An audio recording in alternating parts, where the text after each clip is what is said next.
নমস্কার আমার প্রিয় ভাই ও বোনেরা, আপনারা জানেন আমি যে চ্যানেলটা চালিয়ে যাচ্ছি সে চ্যানেলটার নাম হলো ভাগবত ধর্ম। আমি বারবার বলছি ভাগবত ধর্ম। ভাগবত ধর্ম শব্দটা আগে ভালো করে জানতে হবে, তারপরে এই শব্দটার সঙ্গে কোনো সম্প্রদায়ের সঙ্গে যুক্ত করা যায় কি না সেটা দেখতে হবে। ভাগবত অর্থই হলো ঈশ্বর সত্তা বা কসমিক ফ্যাক্টর। ভাগবত অর্থই হলো সুপ্রিম ফ্যাকাল্টি, সুপ্রিম কগনিশন। ভাগবতের অর্থই হলো পরম ব্রহ্ম, অর্থাৎ পরম ব্রহ্ম, ব্রহ্মকে যিনি বৃহত্বাদ ব্রহ্ম, বৃহত্বাদ ব্রহ্ম, অর্থাৎ তিনি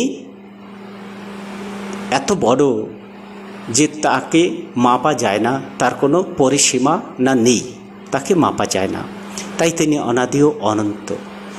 আর ব্রহ্মের আর একটা গুণ হলো তিনি দ্বিতীয় ব্রহ্ম তৈরি করতে পারেন না, কিন্তু তার সংস্পর্শে যে সত্তা এসে যায় তাকেও সে তার মতো করে নেয় বা তার সঙ্গে মিলিমিশে এক করে দেয়, তাই তিনি হলেন পরম ব্রহ্ম। পরম মানে অ্যাবসলিউট, ব্রহ্ম মানে বিরাট, মানে অ্যাবসলিউট সুপ্রিম, মানে তার উপরে আর কিছু থাকে না, তিনি অ্যাবসলিউট পরম সত্তা।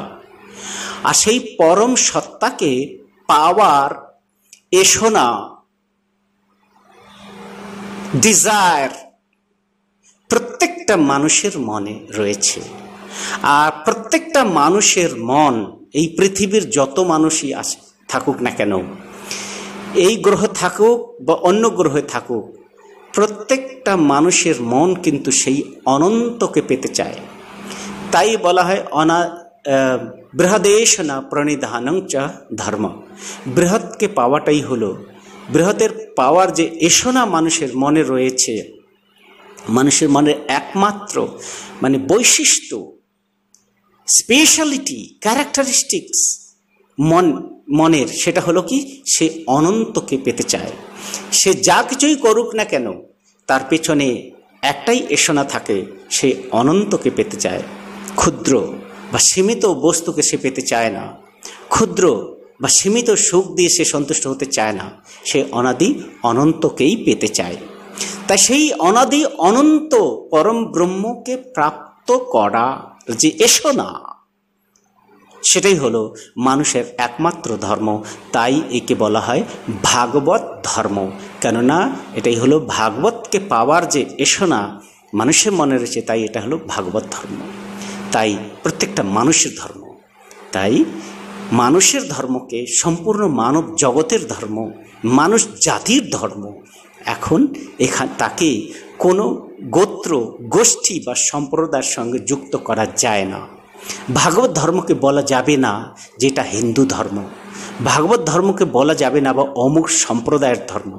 ভাগবত ধর্মটা হলো মানুষের ধর্ম, মানুষ মাত্রের ধর্ম। প্রত্যেকটা মানব শিশুর মনে সেই অনন্ত এসনাকে পাওয়া, অনন্তকে পাওয়ার এসনা রয়েছে। তাই এটাই হলো মানুষের একমাত্র ধর্ম, ভাগবত ধর্ম। এখন এই ভগবত সত্তাকে পাওয়ার বৈবহারিক মিন্স ব্যবহারিক বা প্র্যাকটিক্যাল পাথ বা মেথোডোলজিটা কি? মানুষের বিভিন্ন ধরনের পথ অবলম্বন করে থাকেন, কিন্তু ভগবতকে প্রাপ্ত করা আর ভগবতের পূজা অর্চনা বন্দনা করা সেটা আলাদা জিনিস। পূজা অর্চনা বন্দনা আলাদা, আর ভগবতকে পাওয়ার চেষ্টা বা প্রচেষ্টা যেটাকে বলা হয় তাকে বলা হয় সাধনা। এখন তাকে পাওয়ার অক্লান্ত যে চেষ্টা বা পরিশ্রম করে যাওয়া তাকেই বলা হয় সাধনা। আর সেই সাধনা মার্গটা কি? সেই সাধনায় মার্গটা হলো তন্ত্র ও যোগ। তন্ত্র যদি পথ হয়, তাই যোগ হলো তারই সূক্ষ্মতম পার্ট। তন্ত্রের সূক্ষ্মতম যে রূপ তাকেই বলা হয় যোগ। যোগ ও তন্ত্র একে অপরের সঙ্গে যুক্ত। তন্ত্র কাকে বলা হয়? তন্ত্রের অর্থই হলো তমঃ জাডেয়াত তাড়েত জস্তু সহ তন্ত্র প্রকৃতিতঃ, অর্থাৎ যার দ্বারা, যে প্রসেসের মাধ্যমে, যে মেথোডোলজির মাধ্যমে মানুষ তার মনের কালিমা, মনের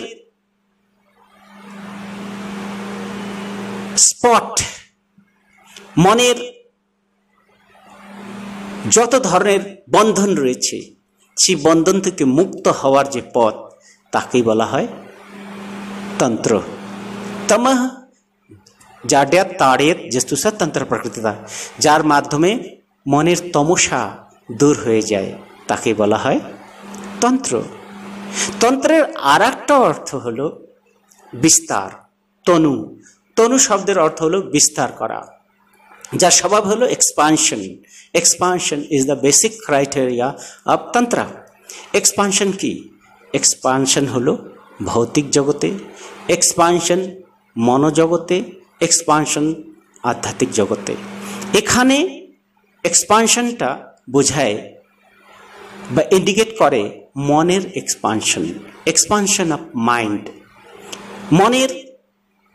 মানুষের মন স্বাভাবিকভাবে ক্ষুদ্র গণ্ডিতে বদ্ধ হয়ে থাকে, কনফাইন্ড হয়ে থাকে। সেই ক্ষুদ্র সংকীর্ণ ভাবধারা, চিন্তাধারাকে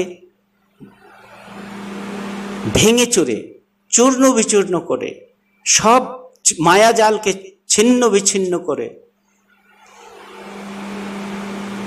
মনকে 360 ডিগ্রিতে পরিব্যাপ্ত করা বা এক্সপান্ড করা, একেই বলা হয় তন্ত্র। এখন বুঝতে পারলেন, তন্ত্র শব্দের অর্থ হলো ভাঙা, ভেঙে দেওয়া, গড়িয়ে দেওয়া, চূর্ণ বিচূর্ণ করে দেওয়া। কাকে চূর্ণ বিচূর্ণ করা?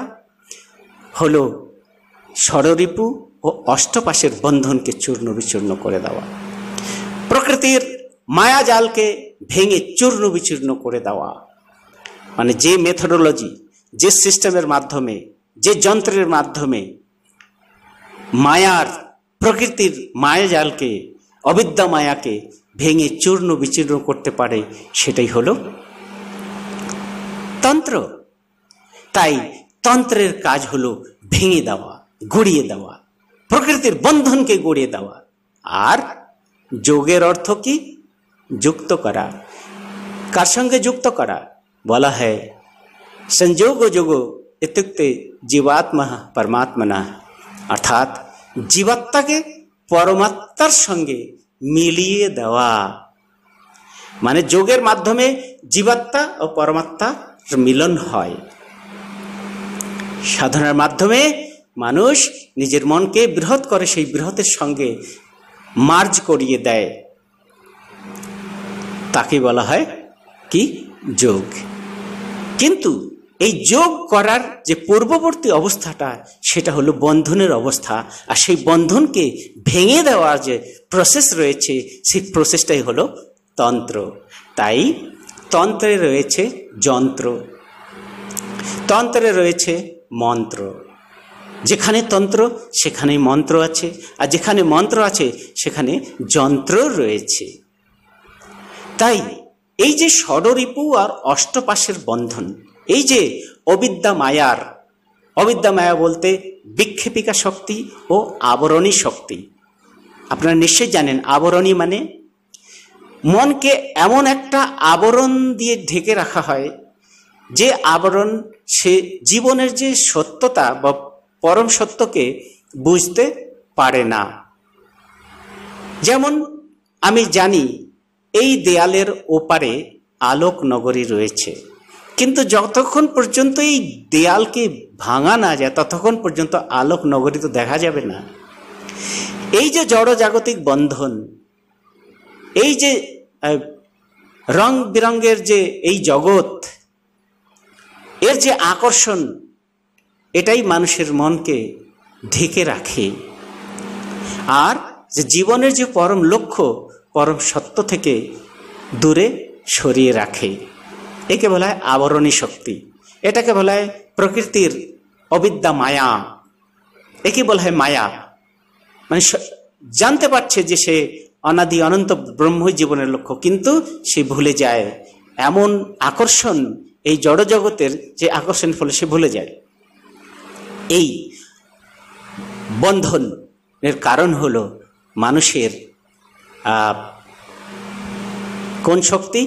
আবরণী শক্তি, প্রকৃতির আবরণী শক্তি। ঠিক তেমনি যখন আবরণ এত গভীর হয়ে যায়, এত ডেন্স হয়ে যায়, এত ঘন হয়ে যায়, আর কিছু সে দেখতে পারে না, অন্ধ তমসায় সে ডুবে যায়। তারপর সে ধীরে ধীরে ধীরে ধীরে ধীরে ধীরে ধিকি ধিকি সে অনেক দূরে সরে যায় তার লক্ষ্য থেকে।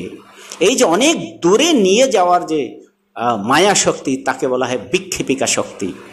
বিক্ষেপিকা শক্তি মানুষকে অনেক দূরে নিয়ে চলে যায়, আর তখন আর সে বুঝতে পারে না যে তাকে কোথায় যেতে হবে।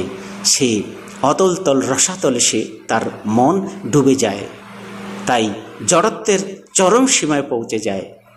এই অবস্থায় পৌঁছায় কে? সেটা হলো অবিদ্যা, মায়া। একে বলা হয় ষড়রিপু ও অষ্টপাশ। এই ষড়রিপু অষ্টপাশকে ভেঙে চূর্ণ বিচূর্ণ করে দেওয়ার যে পথ, সেটা কি? সেটা হলো তন্ত্রের পথ। তাই তন্ত্রের স্টার্টিংয়েই বলা হয় যন্ত্র। এই সে যন্ত্রটা কি? সেই যন্ত্রটা হলো যম, নিয়ম, আসন, আসন, প্রাণায়াম, প্রত্যাহার, ধারণা, ধ্যান, সমাধি। যম হলো অহিংসা, সত্য, অস্ত, অপরিগ্রহ, ব্রহ্মচর্য। যম সাধনা যেটাকে বলা হয়, এটি যমটা হলো এক যন্ত্র। তার উপযন্ত্রটা কি? সেটা হলো অহিংসা, সত্য, অস্ত, অপরিগ্রহ, ব্রহ্মচর্য।